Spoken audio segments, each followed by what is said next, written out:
Hello guys, welcome to another lockdown video from Pro GKP.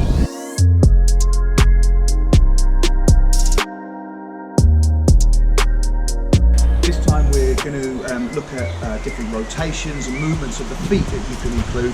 The same rules still apply. We want to be in a neutral position when receiving the ball, so make sure that we're not too close. So if we kick and we're on one foot when we're catching, or equally our hands are out of position as we're catching. So change the distance and the service to suit.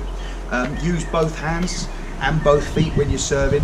And lastly, have targets on the wall. In this case, the same as last time, I've got 4 dots, created a square, and I'm going to be hitting the centre of that square every time. So the first drill we're going to look at is rotating on the spot to deal with the football. So I will be facing away from the wall, so the ball will be rebounding off the wall here. I'll start by facing away, and we're going to look at the different actions you can use to recreate match realistic situations. I'm going to start at 45 degrees. So a little bit easier, you know, we're not facing the wall. And all we're going to do is the left hand in this case is going to go against the wall, and as I throw, I'm going to spin. Okay, so it's there. Set yourself up.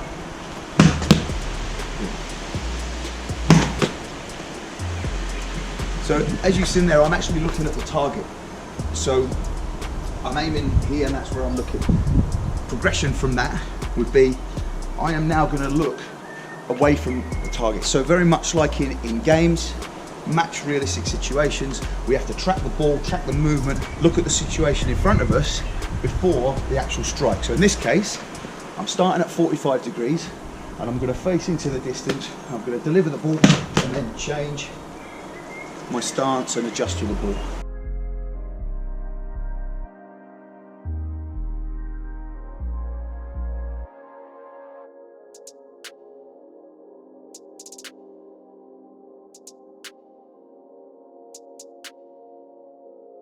Next thing we can do is to wait until the ball hits the wall.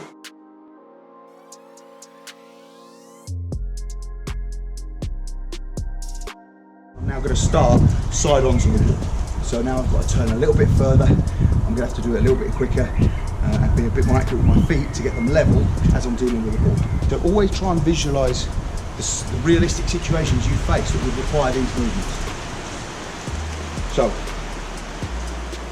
my goal is to my left, that's where the ball's coming from, but it originates there. So imagine the ball being cut back and I spin. So I'm going to throw my left hand against the wall and spin. The vision thing again. So focus away from where you're throwing the ball.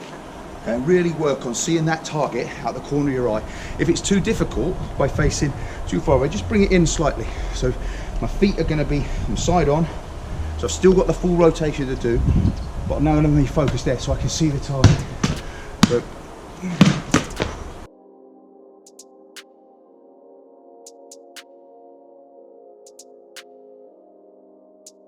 the next thing we're going to do is we're going to add a bit of rotation, but also a bit of movement.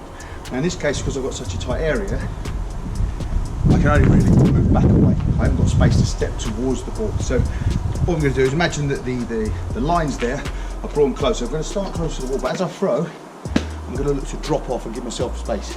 Left hand, drop. Just find that extra yard, half a yard, just to get a bit more time to see the ball. Now I'm going to start 90. So as I release this ball, probably just before I release it, I'm going to look to rotate and drop away. Just buy myself that extra bit of space.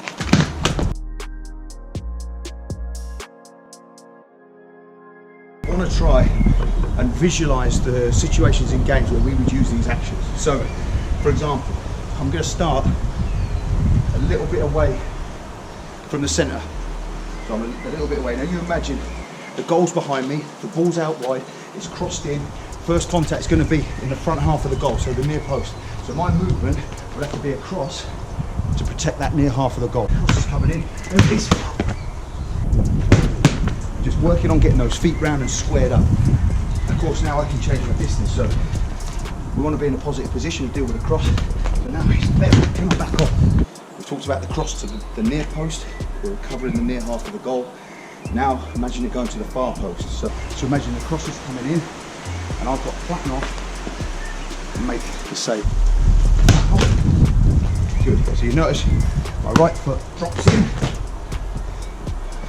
So that's the key movement in all of these, is working out which foot's got to go first. So, for example, if I'm cross from the left, heading near post, I'm looking to travel this way, and you look at the push. So the left foot push with the right, and in reverse here. So my right foot's going to flatten off, my right foot's going to come back, I'm going to spin like this and deal with the ball. The final progression in this is, again, bring yourself out of position. This is quite difficult in the limited space I've got here. But so, for example, I've been relatively close to goal because it's tight, and I've been out to then spin and drop off. Now I'm going to be out and high. So my movement is down and drop off here. It's going to be very difficult in this tight space, but we'll give it a go. So you can see, I'm trying to spin and drop off. Final point on this. As I said at the start, it's important that your feet are down, neutral position, so you can react either way when the ball comes back off the wall. Now, I've tried to progress this for you, but I haven't really got the space to do it. So I do appreciate that, you know, sometimes when I'm dropping off, my feet aren't on the floor, but there are drills you can do. If I had a bit more space, they would be realistic in terms of the practice. I just wanted to demo it for you in the space I've got.